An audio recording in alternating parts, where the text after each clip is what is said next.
빅픽처입니다. 매주 월요일은 유한타증권의 오경택 부장과 한 주 동안 어떤 변수 있는지 큰 그림 그려보는 시간으로 준비를 하는데요. 오늘도 변함없이 오경택 부장 연결합니다. 안녕하세요. 네, 안녕하십니까. 네, 오늘 함께 이야기 나눌 주제입니다.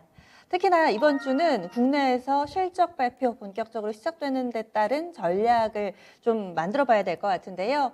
그러면 우리나라 증시를 둘러싼 국내외 변수들 지금부터 좀 알아보도록 하겠습니다. 지난주 리뷰 가운데 하나 좀 의미 있는 이벤트는 바로 금통이었죠. 여기에서 금리 동결 결정이 나왔는데 어느 정도 알려진 바에 따르면 하반기 내에 금리 인상이 한 차례는 있을 것이다 라고 예고가 됐는데요. 이번에는 아니었습니다. 그럼 향후에 국내 금리 인상 시기는 언제쯤으로 내다볼 수 있을까요? 네, 말씀해 주신 것처럼 이제 7월 15일에 금통위가 이제 정례 회의를 했는데 한국 기준금리 0.5%가 이제 동결이 됐습니다. 지금 이제 경기는 이제 회복세를 나타내고 있는데 이제 물가가 당분간 좀 높은 오름세가 좀 유지되고 있는 상태에서 코로나19가 다시 한번 좀 확산 구간에 다시 한번 들었기 때문에 지금 현 시점에서는 동결하는 게 좀 맞은 거다 이렇게 해서 결정이 된 것 같습니다. 근데 이제 주목되는 게 다음 회의부터는 이제 초과 정책 완화 조정이 좀 적절한지 고려할 시점이라고 좀 언급했기 때문에 그 다음 회의부터는 좀 금리 인상 가능성이 좀 높아질 수 있는 그런 상황으로 좀 봐야 될 것 같고요. 그래서 8월 달에 이제 금통위 열렸을 때 금리 인상 시기가 나오는지가 가장 좀 중요한 포인트로 볼 것 같고요. 시장에서는 이제 기준금리가 이제 8월과 10월에 25bp씩 인상을 해서 할 걸로 좀 예상이 되고 있습니다. 그렇게 되면 뭐 8월과 10월에 각각 25bp씩 인상을 하게 되면 뭐 연말 가서는 한 1% 기준금리가 될 수 있는 좀 가능성이 좀 있어 보이고요. 왜 이제 지금 이 기준금리, 한국 기준금리를 가지고 좀 말씀을 드리느냐면 1차적으로 지금 미국보다 지금 한국이 이제 기준금리를 먼저 올리는 부분에 있어서 이런 부분이 어떻게 좀 영향을 받을지를 좀 봐야 되는데 일단 중요한 포인트는 이제 환율이 어떻게 변하는지하고 이제 거기에 따라서 이제 외국인이 매수하는지를 좀 봐야 되는데 일단은 지금 금리 인상을 하게 되면 아무래도 지금 전체적인 자금이 이제 선진국 위주로 가게 되고 있는데 금리 인상을 했을 시점에서 이제 신흥국 그다음 한국으로 그 외국인이 좀 매수가 들어오는지 그런 부분이 좀 중요한 포인트가 될 걸로 보고 있고요. 금리 인상을 하게 되면 그런 부분이 좀 어느 정도 나타나지 않을까 이렇게 저는 개인적으로 판단하고 있습니다. 하반기에 두 번이네요. 8월, 10월이면은. 네, 일단 예상은 이제 8월과 10월 네. 25bp씩 인상한다는 게 지금 시장 컨센서스로 형성되어 있습니다. 네, 어느 정도 염두를 해둬야 될 것 같고 그러면 시각을 이제 미국으로 좀 옮겨보겠습니다. 지난주 후반에 미증시 조정받은 원인이 이 경제지표, 소매 판매 지표별로 안 좋았다 이런 얘기 있던데요. 이에 따른 국내 증시 영향이라든지 또 자본시장에서 이 부분에 영향받는 부분 좀 체크를 해주세요. 네, 이제 7월 16일 날 미국 소매 판매를 발표했는데 전월 대비 0.6% 증가를 발표하면서 예상치 0.3% 감소나 전월치 1.7% 감소 대비 좀 잘 나온 숫자를 좀 기록을 했고요.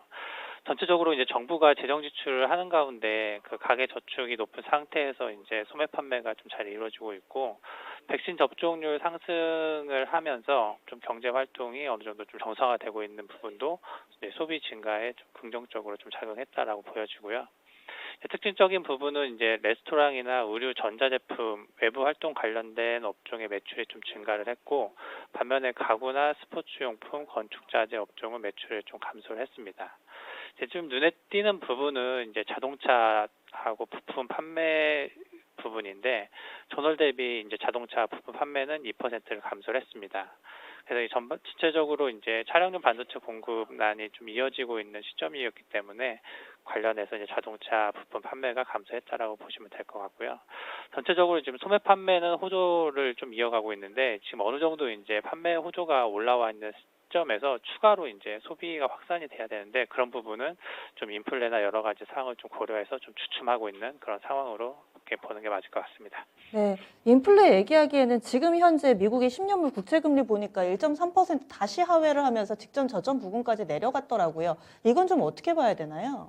네, 그래서 지금 인플레이션이 좀 왔다 갔다 지금 하고 있는 그런 상황인데 그래도 지금 이제 또 전 주말 이슈 중에 하나가 또 오펙 플러스 회의에서 유가도 어찌됐건 인플레에 좀 영향을 미치는 부분이 큰데 좀 공급을 확대하겠다라고 하기 때문에 어느 정도 지금 시점에서는 유가도 이제 공급이 확대됐을 때 하향 안정화되게 됐을 때 좀 인플레이션 우려는 좀 더 둔화될 수 있는 그런 상황으로 보시는 게 맞을 것 같습니다. 네. 그래서 좀 전에 말씀해주신 소매 판매는 예상치를 상회를 했는데 소비자 태도 지수가 별로 안 좋았다고 해요. 그래서 이런 부분들 서로 엇갈려 있었고, 다음으로는 또 실적 발표 이번 주 일정으로 좀 넘어가 볼게요.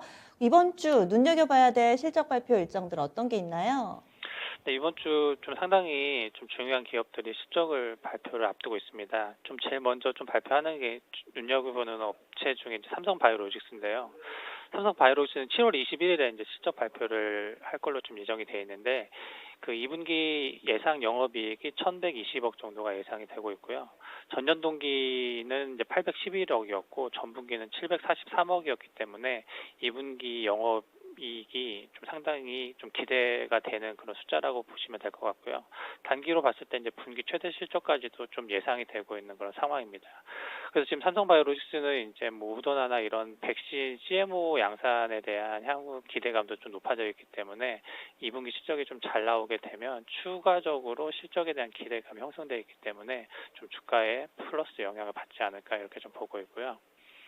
네, 7월 22일은 이제 자동차 대표 기업인 이제 현대차하고 기아차가 이제 실적 발표를 앞두고 있는데 일단 현대차, 기아차 영업이익이 2분기 예상치가 좀 좋습니다. 그래서 현대차 같은 경우는 2분기 영업이익이 1조 9천억이 예상이 되는데 뭐 전년 동기로는 이제 5,900억이었고 전분기는 1조 6천억이었기 때문에 2분기 실적 기대감이 형성돼 있다라고 보여지고요.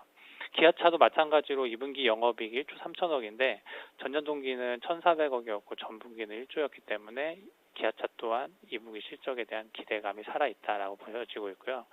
전체적으로 자동차 수출이 계속 수출 데이터가 좀 좋은 상황이었기 때문에 지금 현대차하고 기아 같은 경우는 그 영업에 대한 컨센서스가 그 기준 주간 단위로 해가지고 계속 상향이 되고 있는 그런 상황이기 때문에 실적 기대감이 좀 형성돼 있다라고 보시면 될 것 같고요.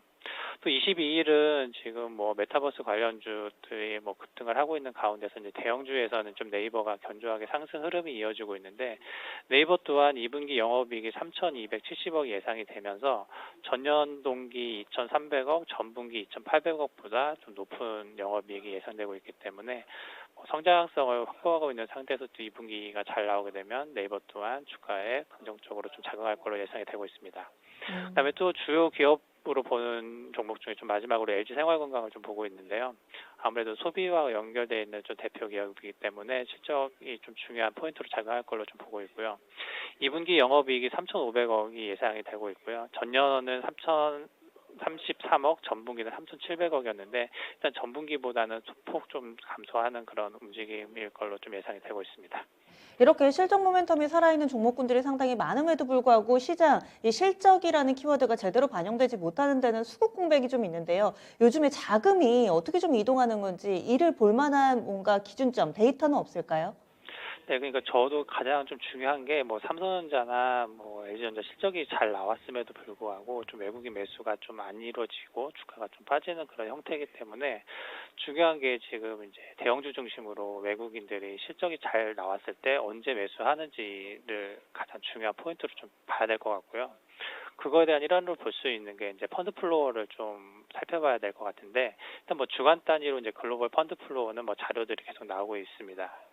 일단 지금 글로벌 주식형 펀드 시장으로 봤을 때 선진 시장은 지난주에 178억 달러가 유입이 됐고 신흥 시장은 9억 달러가 그 증가를 했습니다. 특히 지난주는 이제 선진국에서도 그 북미 시장에 좀 매수가 좀 집중이 돼 있었고요. 특히 북미 시장은 최근 3주 대비 2배 이상 자금이 유입될 정도로 북미 시장으로 좀 자금이 많이 흘러 들어가고 있다라고 보시면 될 것 같고요. 신흥국 같은 경우는 이제 6주 만에 이제 외국인 매수로 좀 전환을 했는데 전체적으로 그 유입되는 자금 규모는 적은 규모가 좀 이어지고 있는 그런 상황이고요. 그러니까 지난주에 이제 환율이 최근에 1,150원 부근까지 좀 오른 상황이어서 추가적으로 더 원화 약세로 가는 게 아닌가라는 우려가 좀 있었는데 다행히 이제 지난주는 이제 1,139원으로 조금 마감을 하면서 원화가 소폭 강세를 나타냈습니다. 근데 다시 한번 오늘 같은 경우도 지금 살펴보면 1,145원으로 좀 다시 올라가다 보니까 좀 외국인 입장에서 좀 환율이 다시 좀 변동성이 생긴 것 부분은 좀 외국인들이 좀 꺼려하는 그런 부분으로 조금 보여지고 있는 그런 상태고요. 전체적으로 이번 주에 그래도 좀 견조하게 그 대형주들이 그 기업들이 실적을 견조하게 좀 발표를 하면서 앞으로에 대한 전망을 좀 긍정적으로 제시했을 때는 좀 환율도 좀 안정이 되고 그에 따라서 좀 외국인으로 좀 매수가 이어질 수 있는 포인트이기 때문에 그런 부분을 좀 잘 체크하는 게 중요할 것 같습니다. 네, 알겠습니다. 말씀해 주시니까 어느 정도 큰 틀이 좀 보이는 것 같아요. 하반기에 기준금리를 인상하게 될 경우에 환율에 미치는 영향, 그리고 외국인들이 확실히 컴백할 수 있을지 여부 관심 가져서 좀 보겠습니다. 오늘의 큰 그림 그려주세요. 네, 이제 오늘 전체적으로 좀 말씀드린 그런 부분인데, 지금 가장 중요한 거는 이제 개별 종목은 그 이슈들이 좀 반영이 되면서 좀 주가 움직임이 탄력적으로 좀 좋은데, 이제 좀 답답한 거는 이제 대형주가 추세를 유지하고 있는 종목이 뭐 네이버, 카카오를 제외하고는 좀 딱히 없다 보니까 좀 수익을 내기는 좀 어려운 그런 구간인데, 이제 큰 그림에 있어서 이제 이 대형주가 언제 좀 추세를 형성하면서 오를지를 봐야 되는 부분은 이제 실적 발표하는 부분이라 환율이 안정됐을 때 좀 외국인이 매수 들어오는 부분을 좀 중요한 포인트로 좀 봐야 될 것 같고요. 아마도 이번 주에 이제 실적 발표하고 환율 이런 부분이 다 어느 정도 연결될 수 있는 부분이기 때문에 이번 주 좀 외국인 매매 방향을 더욱더 주목하는 게 필요하지 않을까 이렇게 보고 있습니다. 네, 그럼 다음 주에 뵙겠습니다. 고맙습니다. 네, 감사합니다.